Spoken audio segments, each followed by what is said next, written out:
Now when it comes to K-pop, you don't have to be in a fandom to know exactly what it is.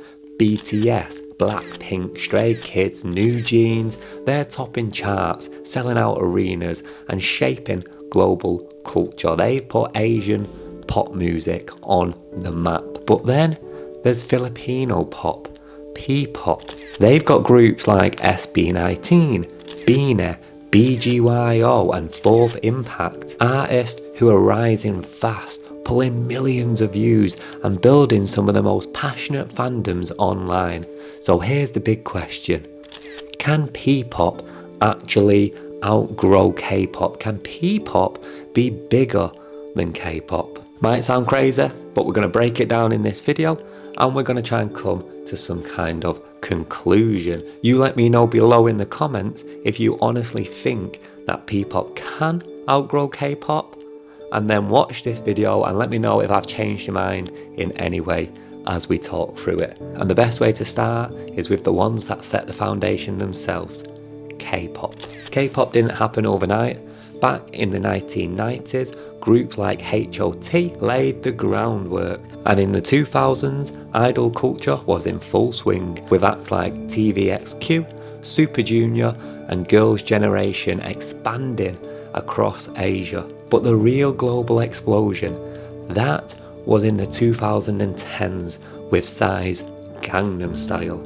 That cracked the West. Gangnam Style was, honestly, you couldn't go anywhere without hearing Gang. I am from England, and that song was at every school disco, it was at every party, they were playing it in the clubs. It was the Western world's big exposure to what is K-pop. Of course, we didn't call it K-pop then, we just called it that Asian fella who makes a very catchy song. Then you had bands like BTS. BTS took it further, dominating Billboard charts and selling out stadiums worldwide, followed by Blackpink with record-breaking YouTube numbers and luxury fashion deals.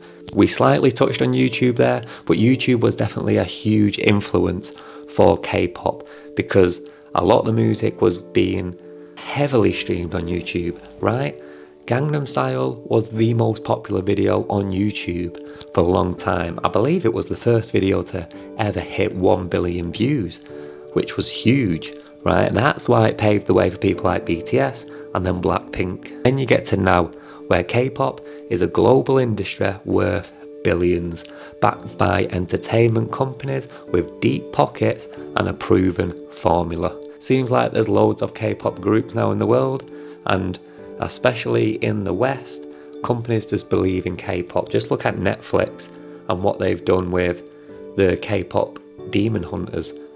Massive because of the backing that they gave it, because they believed that it was going to work, because K-pop has historically worked very well. Ppop, on the other hand, that's a lot newer. Now, whilst the Philippines have always had a rich music scene, the structure of like an idol group concept didn't really begin into the late 2010s. If there's one group that's really put Ppop on the map and paved the way, it has to be the group that we mention more than anything else on this channel, SB19. SB19 trained under a Korean style system. They debuted in 2018, but it was 2019 when everything changed. They exploded with popularity, and it paved the way for other Filipino groups to do the same thing.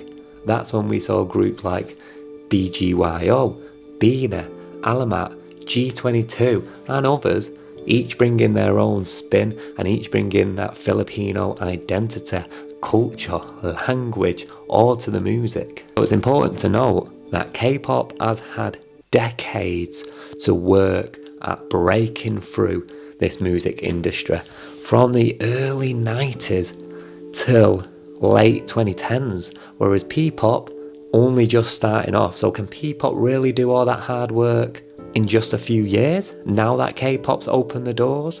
Or do they have to start at square one like K-pop did? That's the big question. But let's talk about music and performance. K-pop is known for its polished, high-budget music video, razor-sharp choreography, and meticulously produced songs. Ppop, it seems raw, but in a good way. Take SB19 for example. It's a little bit more raw, it's a little bit more grimy, there's R&B influences, there's rap influences. It all brings a different kind of perspective to this Asian pop scene. Yes, Ppop budgets are smaller, yes the production might not always match the giant K-pop companies, but there's an authenticity in Ppop that's hard to ignore, and that authenticity means a lot to music fans in this day and age. Audiences are starting to notice. We're now getting to the point where K-pop seems so polished that it seems a little bit fake. Everyone seems like an industry plant.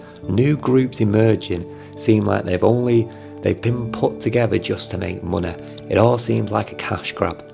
Whereas Ppop groups still have that kind of authenticity, like the groups form on their own. They're just a bunch of friends that realise that they can dance and sing together and have decided to form a group. It seems a lot more natural. Does that make sense? Either way, the fans are loving it. Which gets us on to our next chapter, the fandoms. K-pop fandom, you've got ARMYs, Blink, Stays, Onces, they're all legendary. They're organised, powerful and global. BTS's ARMY can sell out stadium tours in minutes. Blackpink fans dominate YouTube premieres. They've proven time and time again that they can push their idols to the top of charts. But here's the surprise. Ppop fandoms are built much the same way, but even if it's even possible, stronger. They are seemingly way more dedicated to seeing the success of their beloved idols than any K-pop group ever. Take the 18s for example, SB19's fandom. They don't just stream, they strategize, they crowdfund, they fundraise for the success of SB19. It's a beautiful thing to see and you can't ignore it. It's the same with Blooms, which are BINI fans. It's the same with Bullets, which are G22 fans. They're all like super dedicated to the success of not just the band but Ppop in general. They all want to put Ppop on the main stage. And behind the scenes, you've got all these companies, right? Companies like HYBE, JYP, YG and SM Entertainment are global corporations. They've perfected the idol training systems. They've got international distribution, luxury brand partnerships and billions in resources, all of which are K-pop groups. But that doesn't mean the Philippines are missing out. Though Ppop companies are much smaller, they might actually have a hidden advantage because smaller companies can take risks. Alamat, for example, can sing in multiple Filipino languages without worrying if it fits the global brand image. G22 have been experimenting with grungier concepts. It's this kind of indie spirit versus corporate polish, and in 2025 audiences are really connecting with that concept of independent music and independent bands and bands taking a risk. K-pop's all becoming a little bit samey. Every song and every group kind of looks the same and sounds the same, whereas Ppop is really pushing boundaries.